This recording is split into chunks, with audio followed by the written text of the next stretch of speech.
উন্নত দেশগুলোর চাহিদা বিবেচনায় দক্ষ জনশক্তি তৈরি ও রপ্তানিতে আসন্ন বাজেটে বিশেষ বরাদ্দের দাবি জানিয়েছে ইউরোপ ও উন্নত দেশে জনশক্তি রপ্তানিকারকদের সংগঠন রাফিড। বুধবার রাজধানীর কাকরাইলে recruiting agencies association of Bangladesh for Europe and development countries রাবিটের কার্যালয়ে সংবাদ সম্মেলনে এ কথা জানান সংগঠনের সভাপতি আরিফুর রহমান।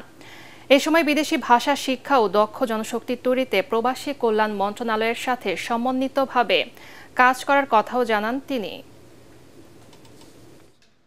শ্রমবাজারের সুনির্দিষ্ট চাহিদার সঙ্গে সঙ্গতি রেখে ভাষা শিক্ষা ও প্রশিক্ষণের পাশাপাশি মধ্যপ্রাচ্য কেন্দ্রিক প্রচলিত শ্রমবাজারের বাইরে ইউরোপ ও উন্নত বিশ্বের দেশসমূহে শ্রমবাজার অনুসন্ধান ও নিরাপদ পরিদর্শনের লক্ষ্যে আমাদের সাথে যারা সংশ্লিষ্ট আছে আমরা তাদেরকে নিয়ে একটা প্ল্যান করতে হবে যে সারা দেশে আমরা কেমন স্কুল কলেজ বিশ্ববিদ্যালয় সহ সারা দেশের ট্রেনিং সেন্টারগুলো কীভাবে করতে চাই, সেইখানে বড় রকম বাজেট বরাদ্দ দিতে হবে।